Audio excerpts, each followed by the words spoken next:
Jadi pemutahiran data pemilih berkelanjutan itu merupakan kegiatan untuk memperbaharui data pemilih. Ada rekapitulasi, kemudian setelah proses rekapitulasi, kemudian melakukan proses publikasi dan mendapatkan tanggapan dari masyarakat. Pertama, teman-teman pemilih coba untuk cek dulu di dalam cek DPT online. Apabila teman-teman belum terdaftar dalam daftar pemilih tetap, maka teman-teman dapat melakukan juga pertama dapat melaporkan kepada KPU atau mendatangi kantor KPU kabupaten.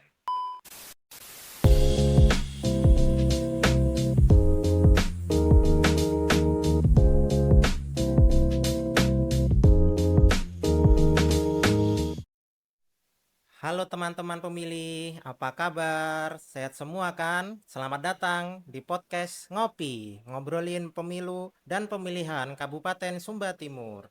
Saya Derin, dalam episode kali ini saya akan ngobrol tentang pemutakhiran data pemilih berkelanjutan yang bisa disingkat dengan PDPB. Untuk menjawab semua itu telah hadir narasumber kita yaitu Bapak Novel Al-Gadri selaku anggota KPU Kabupaten Sumba Timur Divisi Perencanaan Data dan Informasi. Halo Bapak, selamat pagi. Selamat datang di podcast kami, Pak. Selamat pagi Mas Rin, Assalamualaikum warahmatullahi wabarakatuh. Salam. Salam sehat untuk kita semuanya dan teman-teman pemilih dimanapun berada, salam sehat untuk kita semua. Baik Bapak, seperti yang kita ketahui saat ini Pak, ah, pemilu tahun 2024 ini telah usai. Pasti dong teman-teman berpikiran KPU ini tidak ada pekerjaan sama sekali. Oh, tentu tidak teman-teman. Kita tetap ada pekerjaan, yaitu contohnya adalah PDPB. Bersama narasumber kita, mungkin Bapak Novel bisa menjelaskan apa itu PDPB. Baik Mas Derin, teman-teman pemilih dimanapun berada, saat ini kita memang sedang melaksanakan pemutakhiran data pemilih berkelanjutan. Nah, oleh karena itu teman-teman pemilih harus juga mengetahui apa itu PDPB. Jadi pemutakhiran data pemilih berkelanjutan itu merupakan kegiatan untuk memperbaharui data pemilih. Karena Mas Derin, kita sudah memiliki yang namanya DPT pemilu dan DPT pemilihan. Maka tugas kita sekarang KPU Kabupaten Sumba Timur di dalam masa non tahapan ini adalah melakukan memperbaharui data pemilih berdasarkan DPT pemilu atau DPT pemilihan terakhir. Yang tentunya data ini sudah melakukan melalui proses sinkronisasi secara nasional atau bisa dikatakan dengan kata lain PDPB itu proses. Jadi proses yang dilaksanakan oleh KPU Kabupaten secara rutin. Jadi rutin atau tidak secara berkelanjutan, secara berkala. Sehingga kita akan melakukan proses ini, proses demi proses dalam setiap 3 bulannya sampai kepada nanti pada saat kita memasuki masa tahapan, Mas Derin. Baik Bapak, tentunya dalam melaksanakan PDPB ini tentu ada dasarnya dong. Apa ini apa ya dasar hukumnya dalam melaksanakan PDPB ini Bapak? Baik Mas Derin, teman-teman pemilih, tentunya dalam melaksanakan PDPB ini kita mengacu kepada dasar hukum. Dasar hukum yang pertama itu adalah undang-undang. Nah, undang-undang ini adalah Undang-Undang 7 tahun 2017 tentang pemilihan umum. Nah, kalau kita merujuk kepada Undang-Undang 7 tahun 2017 berkaitan dengan KPU Kabupaten itu ada pada pasal 20 huruf L. KPU Kabupaten itu berkewajiban untuk memperbaharui dan memelihara data pemilih berkelanjutan.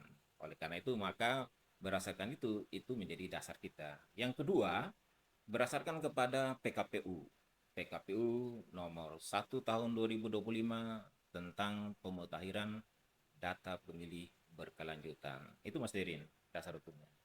Baik Bapak, tentunya nih Pak, dalam pelaksanaan PPDB ini pasti ada waktunya dong Pak. Lah, ini waktunya ini kapan ya Pak? Bisakah per tahun atau triwulan atau bahkan per semester Bapak? Bisa minta tolong jelaskan Pak ya?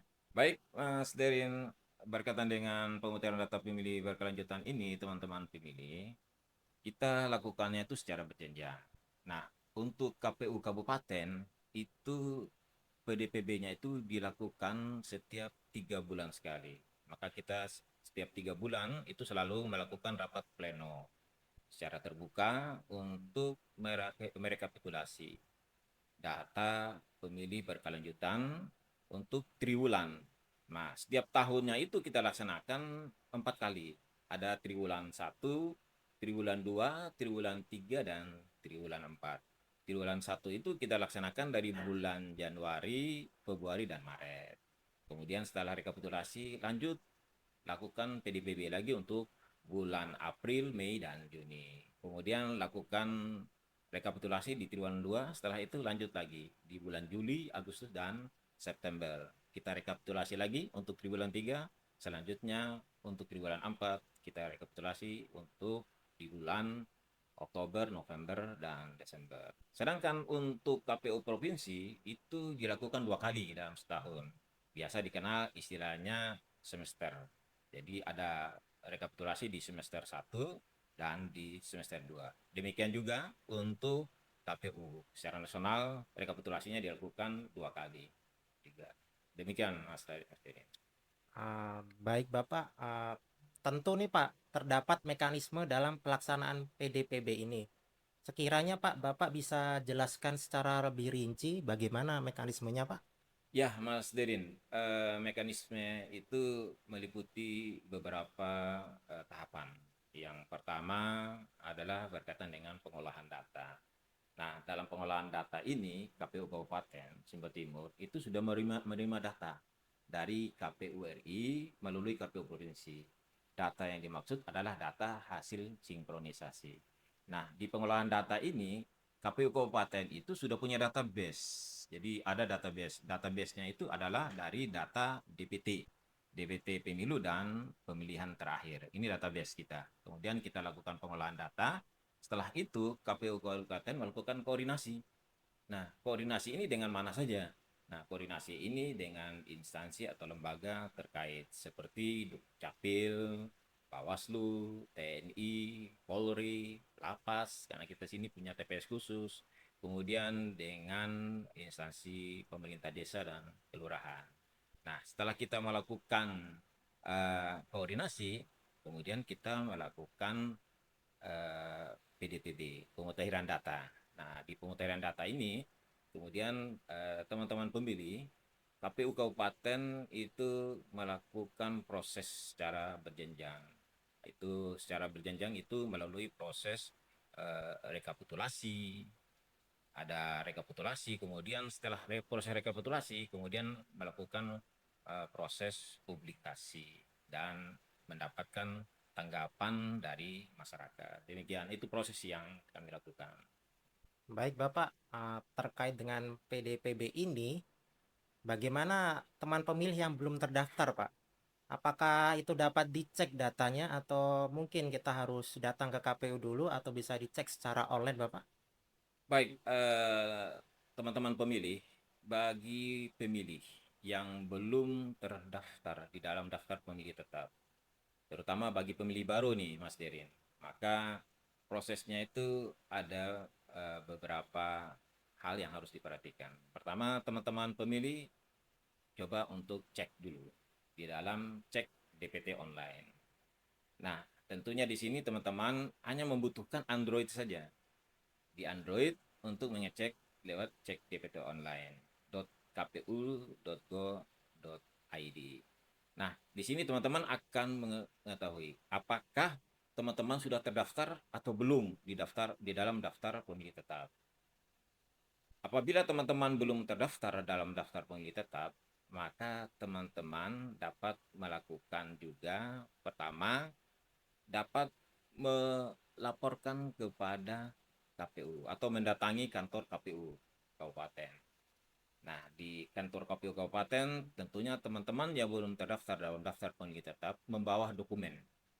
Yang jelas adalah dokumen yang resmi seperti KTPL, KK, atau biodata kependudukan digital. Itu disertakan, dibawakan untuk dilaporkan, untuk kemudian didata dalam data KPU Kabupaten Sumba Timur. Ataupun juga teman-teman pemilih bisa mengisi form. Ada form yang sudah disiapkan, form tanggapan masyarakat yang disiapkan secara online untuk disampaikan lewat form, sehingga nanti form itu akan diidentifikasi oleh KPU Kabupaten Sumba Timur. Nah, nanti hasil identifikasi itu akan disampaikan kepada teman-teman pemilih melalui secara online. Demikian Mas Derin. Oke, baik Bapak. Dalam pengolahan data ini tentu ada dong data yang memenuhi syarat dan tidak memenuhi syarat. Nah, ini bagaimana ya Pak untuk mengkategorikan data tersebut, Bapak?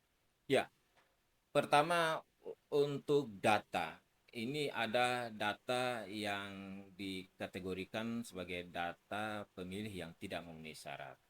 Sehingga data pemilih ini yang tidak memenuhi syarat itu benar-benar harus diidentifikasi. Karena data ini yang tidak memenuhi syarat, apabila setelah proses identifikasi dan dinyatakan bahwa pemilih tersebut sudah tidak lagi memenuhi syarat, maka itu akan dihapus dalam daftar pemilih tetap.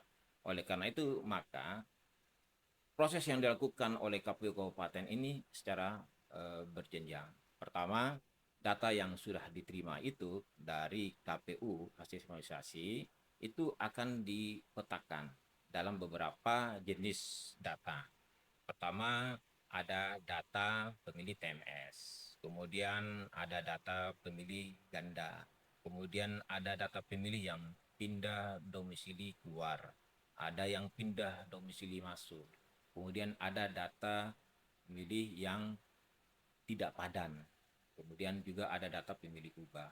Nah, data yang sudah diterima ini dari KPU itu kemudian dilakukan olah data. Seperti yang saya sampaikan sebelumnya, dilakukan pengolahan data. Nah, pengolahan data ini untuk memastikan apakah pemilih itu masih masuk dalam kategori TMS ataukah pemilih ini sudah berpindah domisili. Contohnya umpama Mas Derin yang berasal dari Jawa, ya, sekarang sudah berada di Sumba Timur. Maka oleh karena itu pasti pada saat pemilu kemarin Mas Derin masih terdata di Jawa dan sekarang sudah berada di Sumba Timur. Nah, Mas Derin ini di Jawa itu sudah masuk kategori sebagai pemilih yang TMS. Karena pasti Mas Derin setelah berpindah ke Sumba Timur akan didata di Kabupaten Sumba Timur dan Mas Derin masuk dalam kategori pemilih baru di Sumba Timur.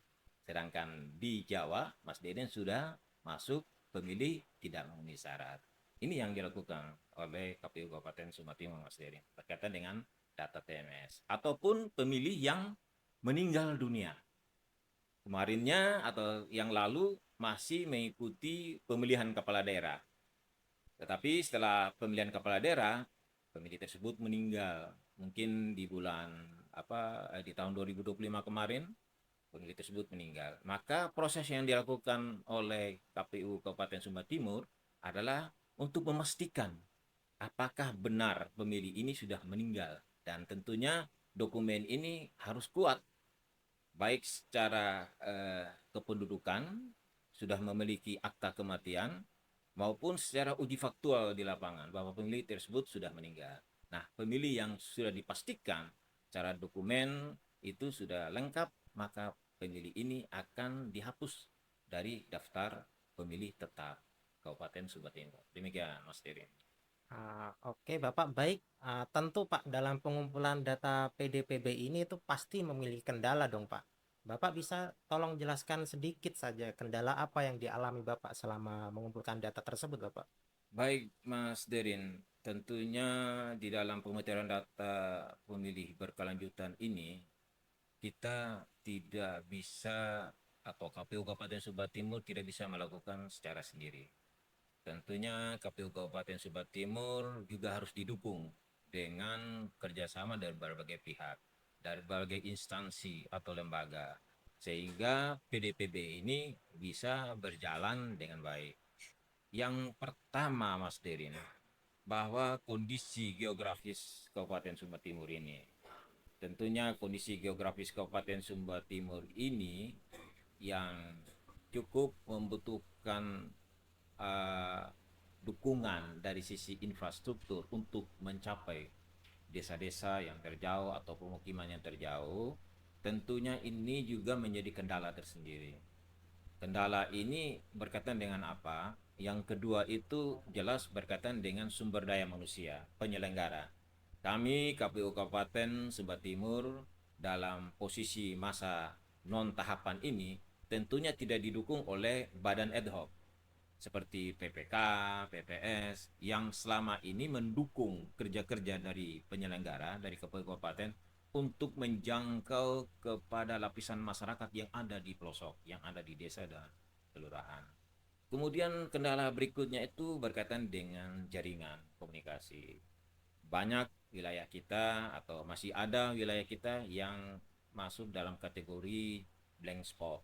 Susah sekali. Ini kendala yang sering kita hadapi dalam kita berkomunikasi, membangun koordinasi sampai di tingkat bawah. Kemudian juga dalam kondisi sekarang ini, dalam keterbatasan SDM, maka KPU Kabupaten Sumba Timur dalam melakukan coktas atau pencocokan terbatas di tingkat lapangan, kita tidak didukung oleh perangkat-perangkat yang ada, seperti badan ad hoc yang ada pada saat kita melakukan pemilu. Sehingga pencocokan terbatas ini dilakukan oleh penyelenggara KPU Kabupaten Sumba Timur secara sendiri.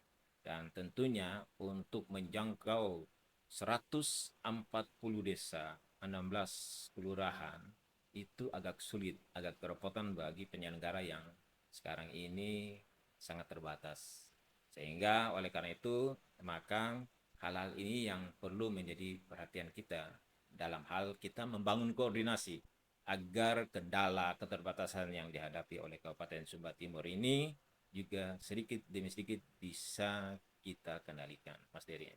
Oke, baik Bapak. Tentu dalam proses pengumpulan data PPDB ini proses keakuratan itu sangat penting, Pak. Bagaimana KPU itu membuktikan kalau data ini tuh akurat, Pak?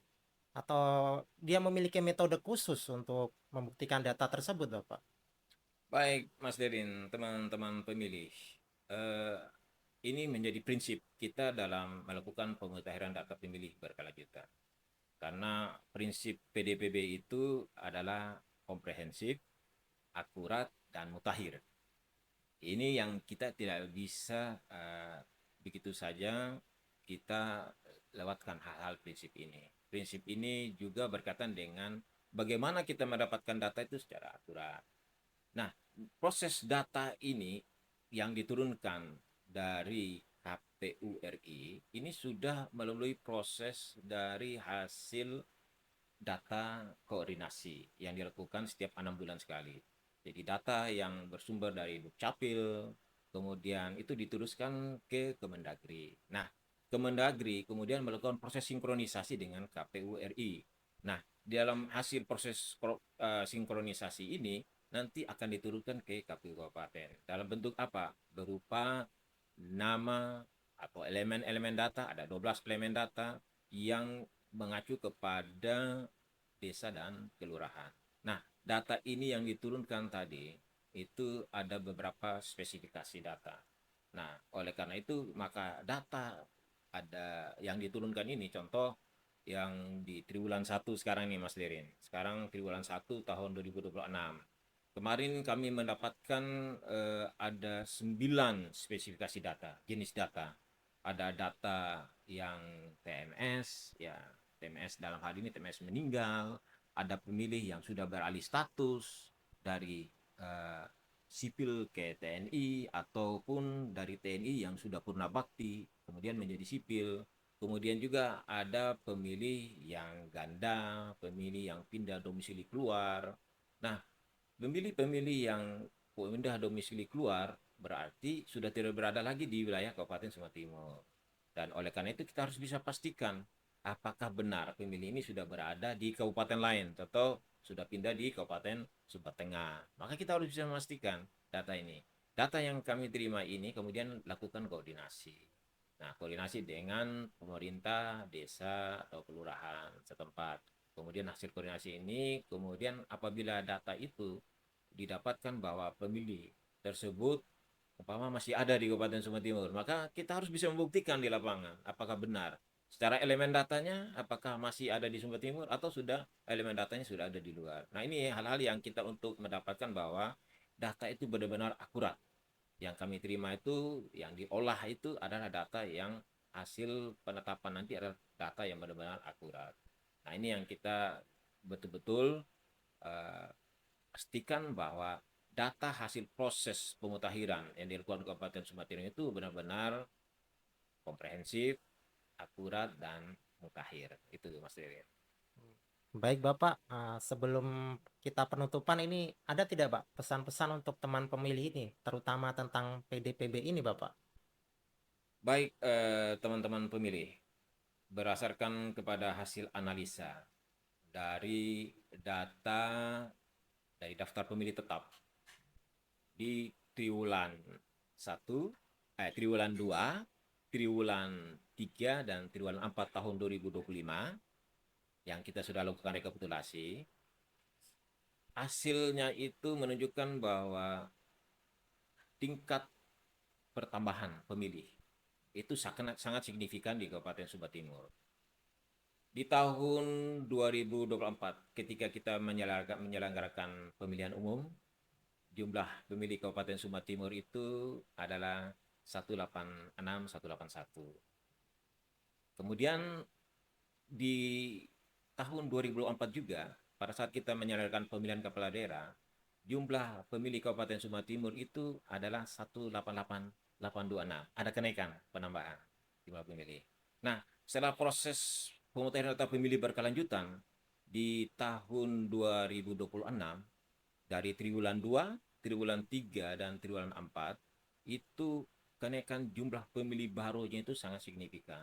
Sehingga di triwulan 4 kemarin di tahun 2025 pada saat kita melakukan rekapitulasi di Kabupaten Sumba Timur, jumlah pemilih Kabupaten Sumba Timur itu sudah mencapai 196.754. Itu sangat signifikan sekali kenaikannya. Artinya kalau kita mengukur kenaikannya itu antara eh, hasil rekapitulasi di triwulan 4 tahun 2025 dengan pilkada itu kenaikannya sekitar 7.000 lebih pemilih. Dan sekarang kita sudah melakukan rekapitulasi juga di triwulan 1 tahun 2026 yang kita sudah lakukan kemarin di tanggal 1 April tahun 2026. Jumlah pemilih bertambah lagi menjadi 198.721 pemilih. Ini sangat signifikan kenaikan. Sehingga bahwa setiap uh, triwulan itu ada penambahan pemilih baru. Nah, oleh karena itu maka melalui kesempatan ini lewat podcast ini kami mengajak kepada teman-teman pemilih bahwa mari kita ikut berpartisipasi. Intinya di situ.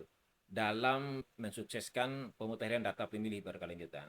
Mari kita pastikan bahwa kita sudah tercatat atau sudah terdaftar di dalam daftar pemilih tetap di Kabupaten Sumba Timur. Sehingga ini juga membantu dalam hal kita input keterlibatan kita dalam membangun demokrasi di Kabupaten Sumba Timur, Mas Dery. Wow, sungguh obrolannya sangat berisi sekali ya teman-teman pemilih pada episode kali ini. Baik Bapak, semoga lancar dalam melaksanakan tugas-tugasnya Bapak di KPU Kabupaten Sumba Timur ini. Dan terima kasih telah hadir di podcast kami ini Pak. Sama-sama Mas Dery, terima kasih juga kepada teman-teman pemilih semuanya dan salam sehat untuk kita semua. Baik teman-teman, telah banyak informasi yang telah disampaikan oleh Bapak Novel Al-Gadri ini. Untuk teman-teman dimanapun Anda berada, terima kasih telah menyaksikan podcast kita ini. Saya Derin, pamit undur diri. Jangan lupa like, subscribe, dan komen akun KPU Kabupaten Sumba Timur. Assalamualaikum warahmatullahi wabarakatuh. Sampai jumpa semuanya. Salam pelayanan. Salam melayani.